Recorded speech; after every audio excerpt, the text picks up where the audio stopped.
بسم اللہ الرحمن الرحیم۔ اللهم صل على سيدنا ومولانا محمد افضل صلواتك بعدد معلوماتك وبارك وسلم وصل عليه۔ بسم اللہ الرحمن الرحیم۔ عزیز طلباء کرام، امید ہے کہ انشاءاللہ العزیز آپ سب خیر و عافیت کے ساتھ ہوں گے۔ جامع السنن الترمذی جلد ثانی کے ابواب الفتن عن رسول اللہ صلی اللہ علیہ وسلم کے ایک اور درس کے ساتھ آپ حضرات کی خدمت میں حاضر ہونے کا موقع ملا بحمد اللہ تعالی۔ آج ہمارا سبق نمبر 145 ہے، تو بڑھتے ہیں اپنے سبق کی طرف۔ باب ما جاء ستکون فتنة کا قطع اللیل المظلم۔ یہ باب اس بیان میں ہے کہ عن قریب ایسے فتنے آئیں گے جو اندھیری رات کی طرح ہوں گے۔ وبه قال حدثنا قتيبة قال حدثنا عبد العزيز بن محمد عن العلاء بن عبد الرحمن عن أبيه عن أبي هريرة رضي الله تعالى عنه أن رسول الله صلى الله عليه وسلم قال۔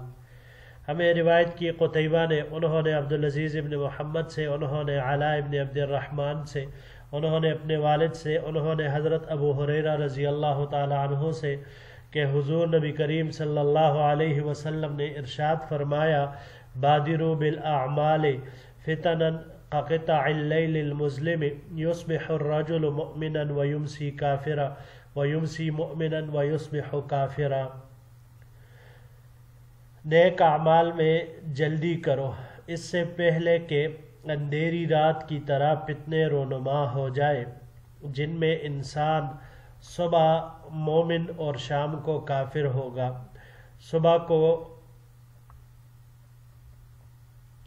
شام کو کافر مومن اور صبح کافر ہوگا۔ یبیع احدہم دینہ بعرض من الدنیا،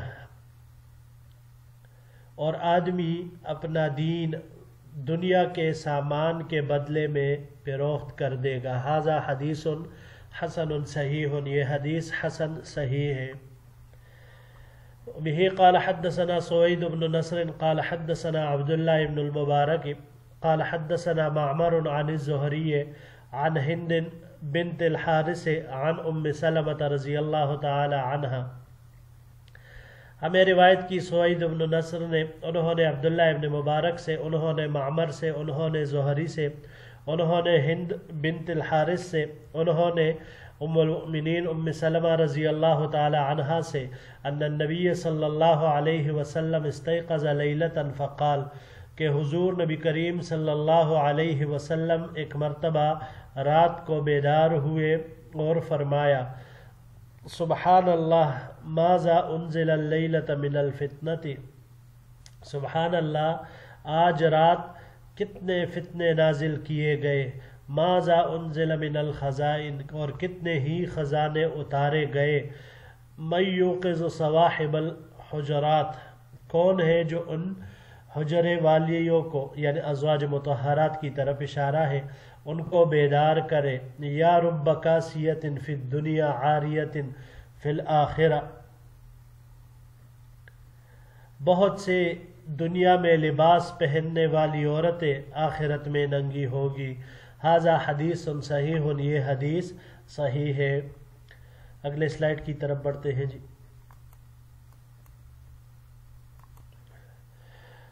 وبه قال حدثنا قتيبة قال حدثنا الليث عن يزيد بن أبي حبيب عن سعد بن سنان عن أنس بن مالك رضي الله تعالى عنه عن رسول الله صلى الله عليه وسلم قال۔ ہمیں روایت کی قتیبہ نے، انہوں نے لیث سے، انہوں نے یزید بن ابو حبیب سے، انہوں نے سعد بن سنان سے، انہوں نے انس بن مالک سے، انہوں نے حضور نبی کریم صلی اللہ علیہ وسلم سے نقل کیا ہے کہ آپ علیہ السلام نے ارشاد فرمایا، تکون بین یدی الساعۃ فتن کقطع اللیل المظلم یصبح الرجل فیہا مؤمنا ویمسی کافرا ویمسی مؤمنا ویصبح کافر۔ قیامت سے پہلے ایسے بڑے فتنے ہوں گے جو اندھیری رات کی طرح ہوں گے، ان میں انسان صبح کو مومن اور شام کو کافر ہوگا، اور شام کو مومن اور صبح کافر ہوگا۔ یبیع اقوام دینہم بعرض الدنیا، اور بہت سے لوگ دنیا کے توڑے سے نفع اور مال کے عوض اپنا دین بیچ ڈالیں گے۔ وفی الباب عن ابی ہریرہ وجندب والنعمان بن بشیر وابی موسیٰ ھذا حدیث غریب من ھذا الوجہ۔ اس باب میں حضرت ابو ہریرہ، جندب، نعمان ابن بشیر اور حضرت ابو موسیٰ رضوان اللہ علیہم اجمعین سے روایات مروی ہے۔ یہ حدیث غریب ہے اس طریق کے ساتھ۔ اگلے سلائیڈ کی طرف بڑھتے ہیں جی۔ وبه قال حدثنا صالح بن عبد الله قال حدثنا جعفر بن سليمان عن هشام عن الحسن البصري عن الحسن قال كان يقول في هذا الحديث۔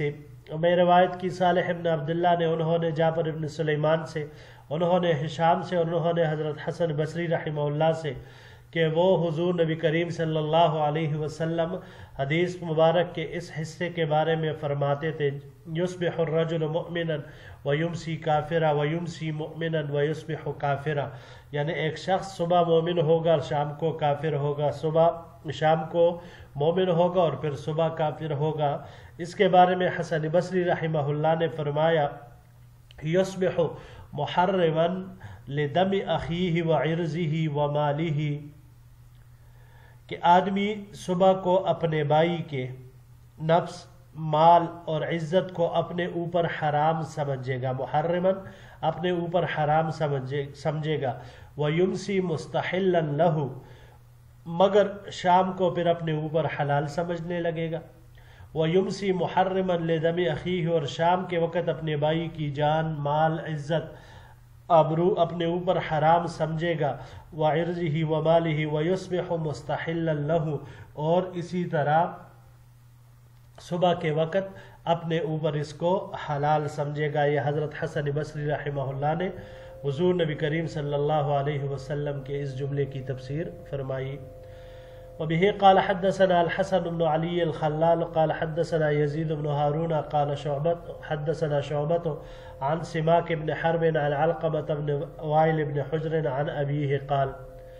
ہمیں روایت کی حسن بن علی الخلال نے، انہوں نے یزید بن ہارون سے، انہوں نے شعبہ سے، انہوں نے سماک ابن حرب سے، انہوں نے علقمہ ابن وائل ابن حجر سے، وہ اپنے والد سے نقل کرتے ہیں کہ انہوں نے فرمایا، سمعت رسول اللہ صلی اللہ علیہ وسلم ورجل یسألہ، میں نے حضور نبی کریم صلی اللہ علیہ وسلم سے سنا اس حال میں کہ ایک شخص حضور نبی کریم صلی اللہ علیہ وسلم سے پوچھ رہا تھا، سوال کر رہا تھا، فقالت، اس نے کہا، ارأیت ان کان علینا امراء یمنعون حقنا ویسألون حقهم،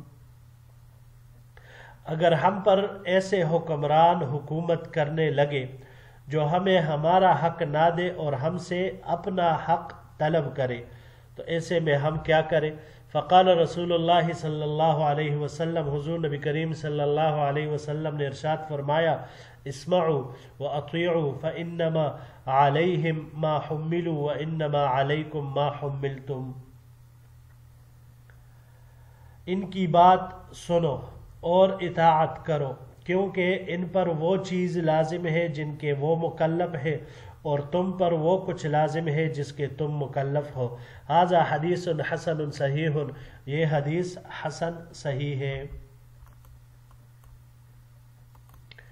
جی عزیز طلباء کرام، اس باب میں فتنوں کا ذکر ہے اور اس کو تشبیہ دی ہے رات کے بالکل اندھیرے کے ساتھ، قطع اللیل المظلم، قطع یہ قطعتن کی جمع ہے، معنی یہ ہے کہ اندھیرے میں جس طرح کچھ نظر نہیں آتا تو یہ فتنے اتنے شدید ہوں گے کہ ان میں اصلاح اور فساد، نیک و بد کا امتیاز نہیں ہو سکے گا، ایسے شدید فتنے ہوں گے۔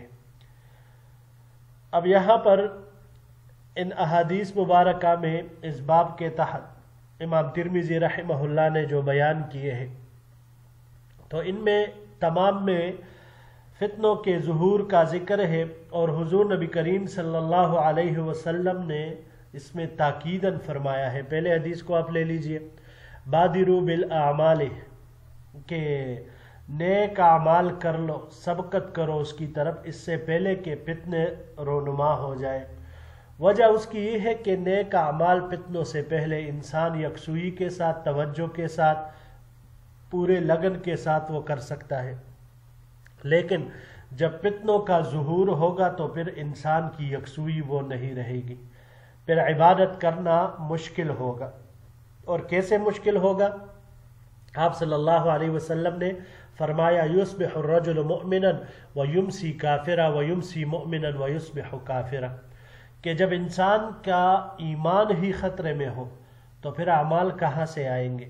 اب جو یہاں پر آپ صلی اللہ علیہ وسلم نے فرمایا کہ یصبح مؤمنا ویمسی کافرا، تو یہ کافر، اس سے کیا مراد ہے؟ کیا وہ حقیقتاً کافر ہو جاتا ہے یا حکمن ہے؟ یہ تو اس میں مختلف احتمالات ہیں۔ پہلا یہ کہ بعض حضرات یہ کہتے ہیں کہ وہ حقیقتاً کافر ہو جائے گا اور دائرہ اسلام سے خارج ہوگا۔ بعض حضرات کہتے ہیں کہ اس سے کفران نعمت یعنی ناشکری مراد ہے۔ تیسرا قول اس میں یہ ہے کہ یہ لوگ کافروں کے مشابہ ہو جائیں گے اور اس کا یہ عمل کفار کے عمل کی طرح ہوگا، حقیقتاً کافر نہیں ہوگے لیکن اعمال ان کے مشابہ ہو جائیں گے، کفار کی طرح ہو جائیں گے۔ اور جو حسن بصری رحمہ اللہ نے اس کی تفسیر بیان کی، تو حضرت حسن بصری رحمہ اللہ کی تفسیر کے مطابق یعنی آدمی اپنے بھائی کے مال کو، اس کی جان کو، اس کی عزت کو، سب کچھ صبح اپنے اوپر حرام سمجھے گا، لیکن شام کے وقت فتنوں کے دور میں پھر اسی بھائی کا گلا بھی کاٹے گا، اس کے مال پر بھی قبضہ کرے گا، سب کچھ کرے گا، اس کو پھر اپنے لیے حلال سمجھے گا۔ شام کو اسے اپنے اوپر وہ حرام سمجھے گا اور صبح کو اسے حلال سمجھے گا پھر اپنے لیے۔ تو انہوں نے اس کا یہی مطلب بیان کیا ہے۔ یہ دوسری روایت میں صواحب الحجرات، اس سے مراد ازواج مطہرات ہے، کیونکہ رات کے وقت وہی حضور صلی اللہ علیہ وسلم انہی میں سے کسی ایک کے پاس نوبتاً فنوبتاً ہوتے تھے۔ اب اس روایت میں حضور نبی کریم صلی اللہ علیہ وسلم نے ایک جملہ ارشاد فرمایا، یا رب کاسیت فی الدنیا عاریت فی الآخرہ۔ تو مختلف مطالب اس جملے کے علماء نے بیان کیے ہیں۔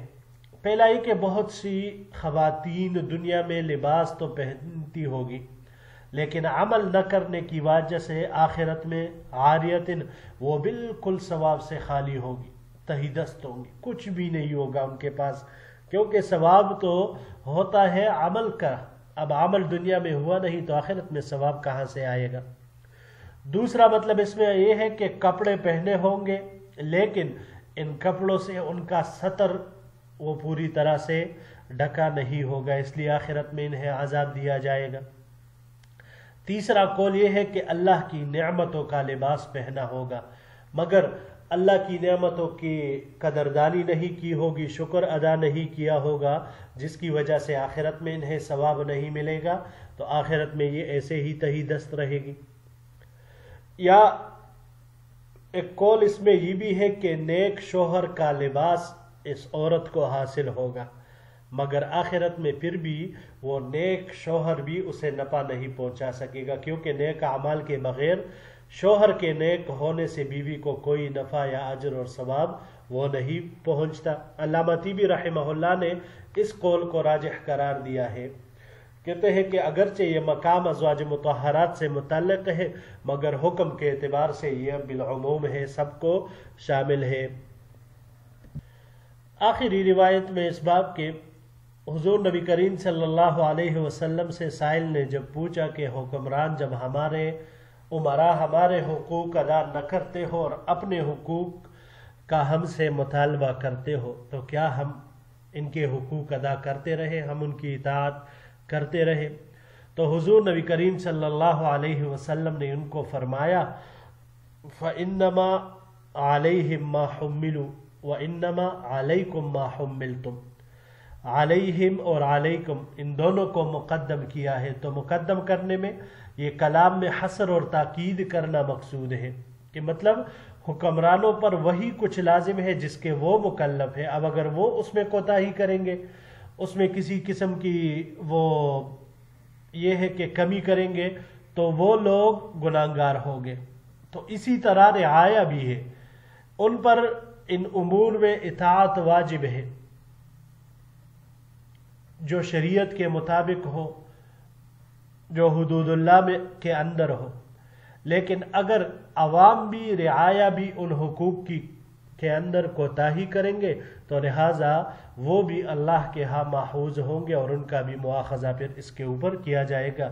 اسی وجہ سے حضور نبی کریم صلی اللہ علیہ وسلم نے فرمایا اسمعوا واطیعوا، ان کی بات سنو، ان کی اطاعت کرو. یعنی یہ نہ کرنا کہ اب بغاوت کرنے لگو اور فساد پھیلانے لگو، کیونکہ ہم نے پہلے بھی پڑھا تھا بغاوت کرنے کی صورت میں فائدہ وہ انتہائی کم ہوتا ہے اور نقصان بہت ہی زیادہ ہوتا ہے.